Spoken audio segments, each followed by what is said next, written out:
Hello everybody, it's Glenda with Fralins and Friends, Crafts Plus. I have a confession. I got some of the story wrong. When I went back and I was reading it for tonight, because I always like to prep, get my mindset on what it is right ahead of time.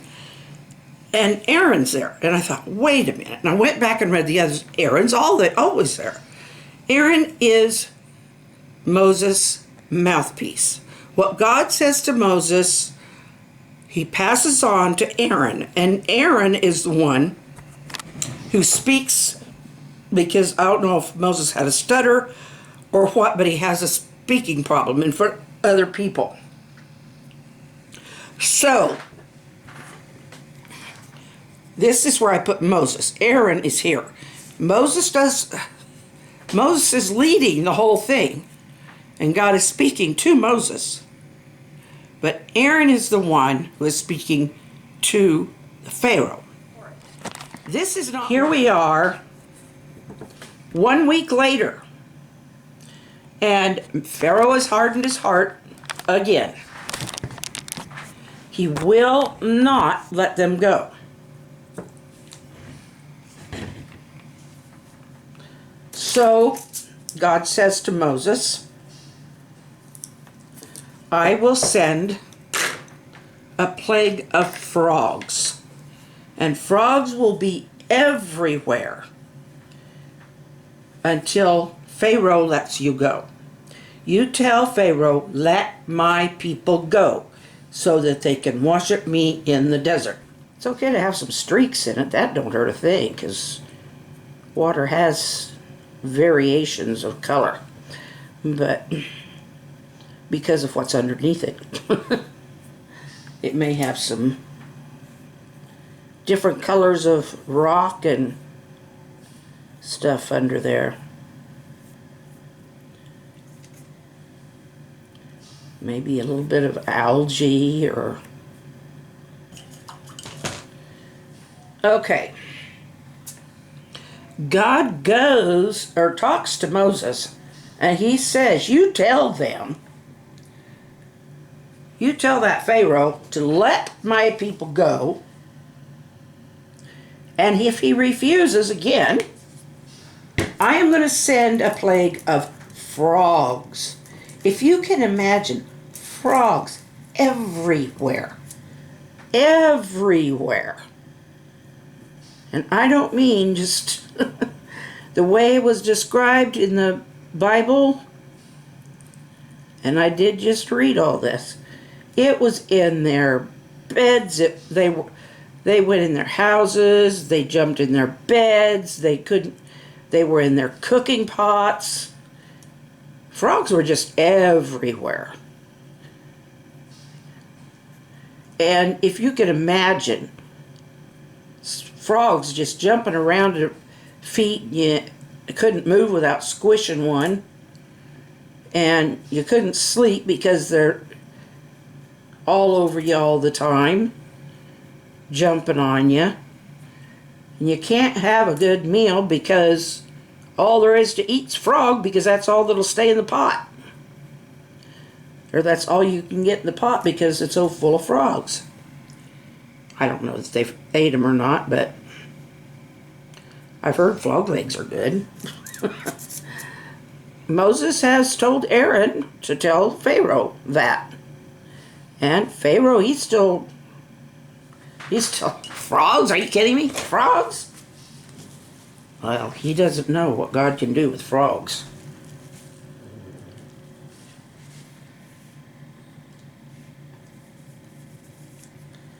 And of course, Pharaoh's magicians, they follow suit and make even more of them. Not as many, but, they don't want to be shown up. So I'm going to make some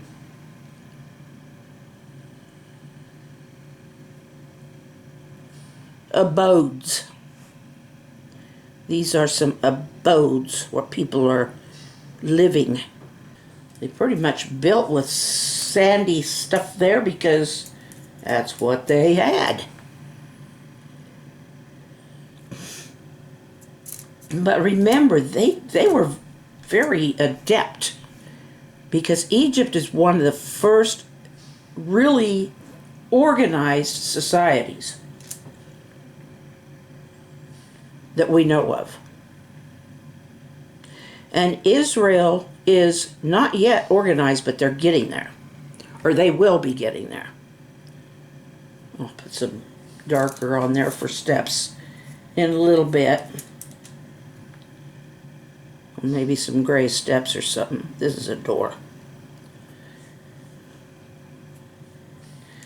So we've got all these. Oh, wrong one. Here is the body of the frog.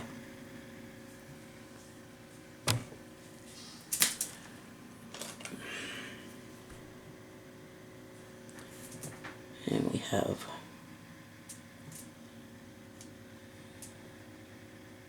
frog legs. Actually, there's 4 legs, but it's hard to draw them all on there so that they're... So, that's the way I'm going to do it. I'm going to do... The dark is the body of the frog. And the little hopper legs are the pale green. They look more like locusts. But they're frogs. And they are everywhere. It was through Joseph. During the famine, the brothers came. They didn't recognize Joseph. Joseph became second in command only to the Pharaoh in Egypt because he had interpreted that dream. And during the famine, the brothers knew Egypt had plenty because they'd heard all, they'd heard all that had happened. They just didn't know it was Joseph. And so they went. Then they bring Jacob. And when Jacob sees Joseph, he's thrilled. And Pharaoh, at that point, that Pharaoh, he knew that his people would not, they did not like that. They didn't like other people coming in and, they didn't, because at that point, the Hebrew nation was a glimmer. And it's about to become, this is going to be a bowl. The glimmer is just about to become a full-fledged nation within another nation. Because Joseph has been dead now quite a while. And this Pharaoh's heart is hard. Moses was saved from the baby killing by his sister and raised by the princess. But then he caught an Egyptian whipping a Hebrew slave. And he didn't think anybody was around to see it. And he slew the Egyptian. And someone did see. And they reported it. And so Moses was supposed to die. He was supposed to be killed. But he ran away. He ran off to Midian. So we've got all these frogs that are jumping all over here, getting into, look, all these baskets of food and stuff, and they're just getting into everything. And if you can imagine, frogs, like anything, they have a digestive system, so if you can imagine what else they're doing inside those baskets of grain and food, and it's just horrendous. And they're inside their houses and their beds and everywhere. So Pharaoh says, if you will get rid of these frogs, I will let your people go, and I will let them worship in the desert. But what happens just as soon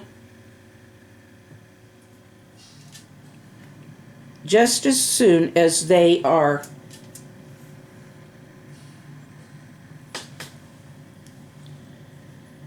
that's enough for now. Just as soon as the plague is lifted by Aaron and Moses, they send all the frogs and they die by the riverside, and the stench is bad. There is still a big stench over Egypt. But Pharaoh has a change of heart again. He's not going to let them go. He's not going to let them worship in the desert as he promised. So here we go again. With the Pharaoh is back and forth. Whatever the case is, Pharaoh just keeps, no matter what he promises, as soon as things start getting better, he changes his mind and breaks his word, and they cannot leave. And this is going to continue for a while. So I'm going to put some blue sky up here.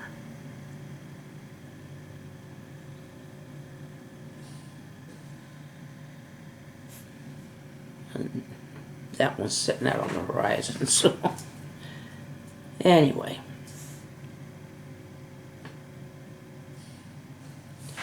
Okay. I didn't put any people in this one because the frogs have taken over so much that the people are probably covered up with frogs anyway. So, I hope you followed that. I will be going through this to see if it makes any sense whatsoever. And I probably will work on this picture a little when I'm off camera, just like I did those, because it's hard to do a painting in this short time, even one that looks like this. But there's no way with those tiny little things that I could make a frog that looked like a frog. I don't know, maybe there would be, but for me it just, I don't know, maybe with the toothpicks. But it would take a magnifying glass to tell that it was a frog. You've got the idea. You know those are supposed to be frogs. So then there is the next one. I got to figure out how I'm going to, well, I think I might know how I'll do that one.